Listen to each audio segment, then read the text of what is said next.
Welcome back to another episode of the Splash Bros podcast, your number one source for all your health and fitness needs and questions. Sit back, relax, and enjoy the show. Once again, joined by my co-host Josh Nolan, but that's not the important thing here today. We're joined by, on Instagram, iWannaBurnFat, and on YouTube. He's got over 250,000 followers on Instagram, over 5,000 followers on YouTube. He got fitness-based scientific approach, which is the best way to do fitness, not this weird, jock way to do it. You want the scientific approach, and he's got his own one-on-one online personal training business. Perfect for COVID. Thank you for coming on the show. It's my pleasure. Thanks very much for having me. I feel honored to be able to speak with you today. Yeah, it's awesome. Hey, so we'll just start off. Mounir, tell us a bit about your background, where you're from, and a bit about how you got into personal training and coaching. Definitely. No, so I'm Mounir from iWannaBurnFat, and I started iWannaBurnFat about, I want to say 5 years ago, roughly. Yes. Yeah, it's been 5 years right now. And basically, like, I've always been passionate about fitness, always been super active, trying to train. Like, when I was starting in the beginning, I kind of felt victim to sort of the bro science side of things. We're just on bodybuilding.com searching for fitness advice and basically going to the biggest guy in the gym and trying to see what effective training That's how we all start. are.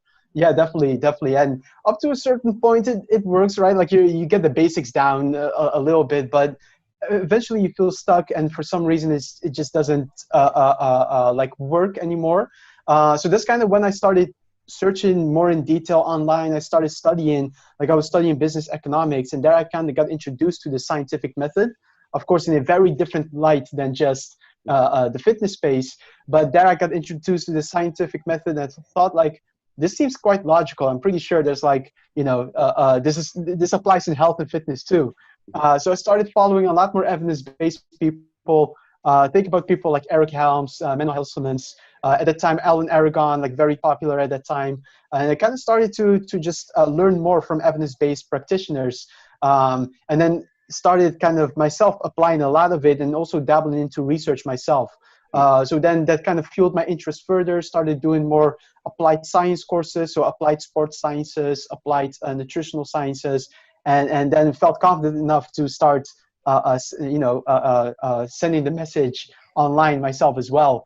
And that's how iWannaBurnFat started 5 years ago, and since then, just consistently posting on Instagram, since 18 months ago, also on YouTube, and very fortunate to be able to reach a large audience currently. So your initial background is not personal training and fitness. That's crazy. Definitely. Right? So I did do personal training back in the day, but that was more kind of on the side and based on my personal training, certification and that kind of stuff. It wasn't really formal education. It was in training and anything nutrition related or exercise science related.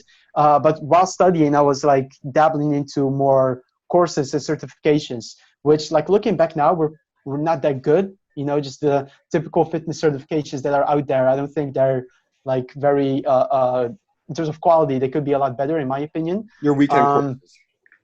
Yeah, definitely. I did ISSA at the time. So that was a bit more stretched out. That was definitely a bit of a larger course. Mm-hmm. But even that, in my opinion, it could have been a lot more effective. Luckily now there are several options that I feel are solid. Mm-hmm. Say you're a personal trainer collective, the Bayesian course, the Bayesian personal training course, which I think is a good one too. But yeah, for sure, it wasn't, my formal education definitely wasn't in anything sports or exercise related. Found your way, you found your passion, you make it work. That's awesome. You touched on a little bit about able to grow the Instagram through consistency. So you really got to stick on top of that. How often were you finding yourself needing to post or stories, posts, and able to keep the growth going?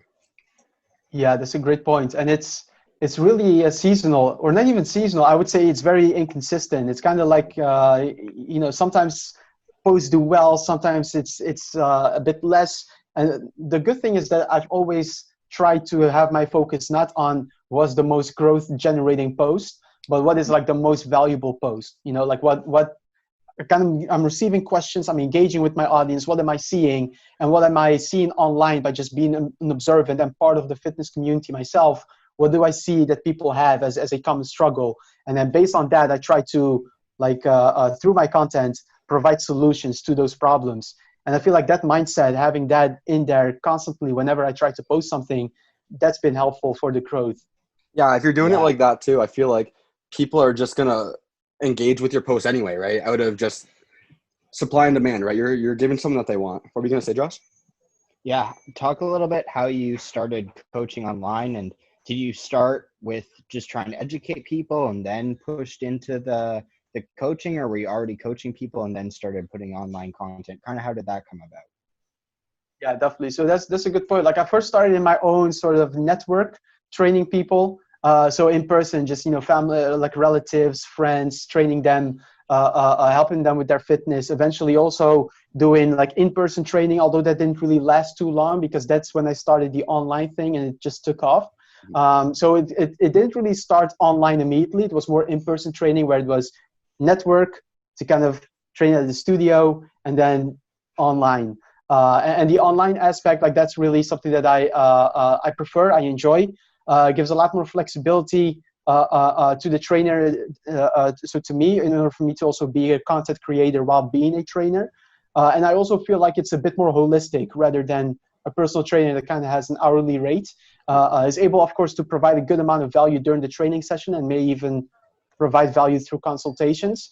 But with the online coaching, at least the way I do it is I really try to take into account like 24 hours, 24/7 of the client. Like, how can we manage your fitness 24/7 in a way that is sustainable for you, fits your lifestyle, and of course produces results. Yeah, exactly. I think me and Brett are also in that same boat. Online training is really, really enabled both of us to take on people and to take on their lifestyles and not just that 1 hour that you have with them. And that's really awesome. You can educate them in so many more ways than just that small little space that you're given. Yeah, go for it, Brett. Yeah. Have you seen much growth in the personal training or affected in any way after COVID started up? Yeah, so that's a good point. Like, in the beginning, definitely some people lose their jobs, and then it's like personal training is somewhat of a luxury good, even with the online coaching. So that's one of the first things you'll see cut out whenever an individual is in crisis. But like, I think that at the same time, what's interesting about this COVID situation is that it's not a financial crisis; it's a health crisis, and we're in the health and fitness space. So even though some people in the short term may have to like go away from coaching and that kind of stuff to kind of save money, long term, I think this only increases the awareness and kind of the demand for fitness, whether it be online coaching or just other types of services. So maybe less people buy personal training, in-person personal training now, but people definitely are engaging more with fitness content now than before. Yeah. And then if I speak for myself specifically, like, I've been fortunate enough to kind of have, like, I have a large audience, so kind of I've been able to kind of sustain my roster throughout the entire situation. So not much has changed for me. But I have friends that are in-person trainers, and that's, that hit is a bit larger, of course, just due to the nature of not being able to be in person for like several months. It was. Yeah, I think it's really interesting. Brett and I both started our personal training businesses at the start of COVID. And I think as a result, we've both been more successful because people have a desire to still do this stuff. And it has huge like immuno benefits too, which is obviously super applicable right now, but they can still get a good, consistent product at a really high level, and it's just more available. So I think that the online is the future, and I completely agree with you. Yeah, I think it was crazy too that like, I know, Josh, I think you're the same boat, but for me personally, like, I had a like summer job lined up for the summer. Like, I was gonna work on a farm, whatever, long hours, good money, whatever. But then when COVID hit, completely lost my job. And me and Josh both go to school together, and we had just gotten it's called the CSEP-CPT. So I thought, let's put this to good use and try and start this online personal training thing. It's been a very crazy summer. Like, so much learning has gone into this whole fitness online space. It's crazy.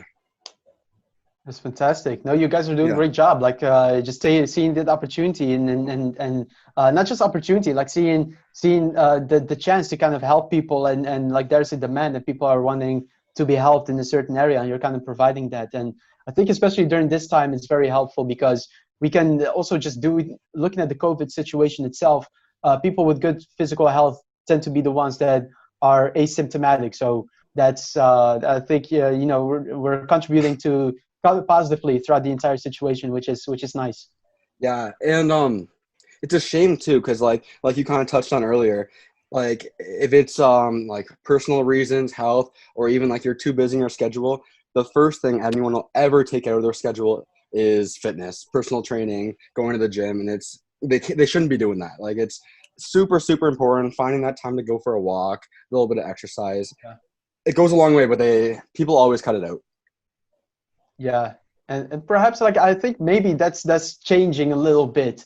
I think it's still the case, but definitely, if anything, this COVID situation shows that like health is truly of importance. So hopefully there's a change now. Like I have several clients that even though they were in some like financial hardship at the time, where they mentioned like this is just too important for me right now to let it go. So even during these tough times, it's worth it. So that's the other side of the coin. That's there too. Yeah, it's gonna help that both ways. Because of the online thing, so do you have clients all over the world? Indeed. That's yes. really cool. That's really, really cool. I haven't checked last time, but last time I checked, so I've trained people in more than 22 countries, but I checked that like almost a year ago. Oh. And like the past year, like a lot of growth has happened. So it'll be interesting to see that again. Nice. Yeah, right on. Cool. Do you want to touch a little bit more about building your social media presence and kind of what your strategy is around that? Mm-hmm. Yeah, definitely. So I'd say like when it comes to social media, it's always been, I actually try to keep it very simple. So I look at what I can do. So I can try to post like Gary Vee style, like 7 posts per day and stories, almost unlimited. But then you figure out like I don't have a content team of 7 people or even 12 people or something like that to make that happen. So I kind of just start with what can I do? What's like realistic for me? And then like for me, it's typically like an Instagram post per day. Let's say 6 Instagram posts per week, roughly. So not really like there's one day where it tends to be that I don't post anything. Instagram stories, like let's say at least 1 or 2 per day. And then what I do is like, okay, so this is what's available to me. Now, how can I make those posts as valuable as possible to still see like the development I want from it? So it's not it's still high frequency, but like not so frequent that the quality would diminish. So, and that's basically what I've been doing for the past 5 years is trying to post almost daily, pretty much daily actually. And then every time I post, really making sure that, is this something that 40,000 people will benefit from? And when it gets to 100,000 people, you think about, will 100,000 people benefit from this? And, the snowball continues. Yeah, and it's really cool too. I see on your stories that you post about some research papers. Is it every day or once a week kind of thing? So is that part of your schedule? Like every day you find a new paper to gain more knowledge in the space? That's a good point, man. Yeah, like because of course I have an evidence-based approach, as you mentioned, and I'm involved in writing content and also making YouTube videos next to the Instagram. So that also involves a lot of researching. So for me to be able to provide evidence-based content, I of course need to stay updated with the current scientific literature on my areas of like interest that I write about. So I definitely, like I'd say, at least 6 days per week, I read at least 1 research paper. And it really depends. Like it's also a bit of a flow. Like I try to put myself on a strict schedule, but at the same time, like it sometimes feels like you're restricting yourself for no reason. So it seems like to me it's kind of flexible. Sometimes I read 3, sometimes I don't read anything, but I'd say at least 6 times per week there's at least 1 paper in there. Yeah, no, it's really fun. I see that and I'm like, oh, I'll read some. There's a bunch of them that I've chosen to read myself just because I've seen them on your stories. Nice. What are your areas of interest then? What are your in the fitness space? Yeah, so like essentially my areas of interest, this may sound cliche, are the areas of interest of my audience. So what my audience struggles with, and of course like it depends, if it's about like certain complex diseases or like injuries. I'm not a physical therapist, I'm not a doctor, so even if that's the area of interest of someone, then I unfortunately can't help them. But within my area of expertise as well as just a personal trainer, I'd say it's typically fat loss. Of course, I want to burn fat, so that's that's an obvious one, I think. Muscle development, strength development, performance, general health, and nutrition. Kind of they a lot of them tie together. But those are the topics that I like also have kind of marked in like this Excel sheet that I maintain, where I have research papers on all of these different areas and topics, so that if I have to write content about something that I know, I have these kind of examples available that I can discuss. Very, very cool. Yeah, I think me and Josh have a lot to learn from you. You've got it all figured down, and it's very cool what you've been able to build with iBurnFat. I appreciate that. Go ahead. Yeah, no, I would say I appreciate it. And definitely, like, it seems like I've been doing it for 5 years, so maybe it seems like I've had a lot of it figured out, but definitely still learning, man. Like, you're asking me some questions, but if we speak 2 years from now or a year from now, I probably will have like a lot different, like substantially different answers to them. But at the same time, that's good. Like, it would be weird if in 10 years you respond to the same things, to the same questions in the same way. So I think it's growth. Yeah. It's really cool you've been able to build, because you can almost use the Instagram, which is free posting. Of course, it takes time to come up with the content, and you use that as ways to drive new clients for your personal training. So it's really cool, almost full business you got. It is a full business you got going there, which is very, very, very impressive. What were you going to say, Josh? I was just going to say, if you could tell yourself one thing to yourself 5 years ago, what would you tell yourself? Ooh. That's a good thing. Like 5 years ago, that would be difficult. I don't know if I would listen to myself. 5 years ago, I would just probably do my own thing. But like what I have noticed throughout the process is kind of just stick with it. And something that I've noticed in my journey is that you set goals for 3 months or goals for 6 months or maybe sometimes a year, and then you try to be a bit ambitious because that's what you hear from the gurus, right? They're like, no, just 10x everything and all that kind of stuff. So you're considering that, and then it doesn't really happen after a year, which kind of makes sense. It's like people saying, I want to have a six-pack in 4 weeks. But if that person kind of just sticks with it, it may take 20 weeks, but it still happens, Yeah. And that's the thing with business as well, in my space at least, is that maybe it doesn't happen in a year, but maybe in 3 years, and that's still worth it, So that's something that I would tell myself, is that even, like, I know you have big plans, you have big goals, it's just going to take time. And what you want to accomplish in 2 years, that really may take 4. But, like, it's still worth it. If you really want it, you find a way. Exactly. Yeah, so that's great advice. On my Instagram, I post little Q&As where people are able to ask us questions on the podcast. And we got 2 questions for the show here.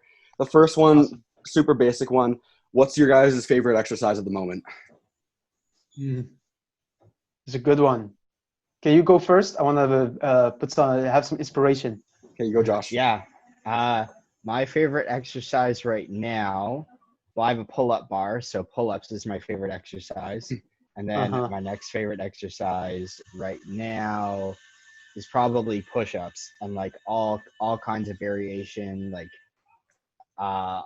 incline, decline, against a wall, some handstand push-ups. Just a lot of pressing is really what I'm into these days.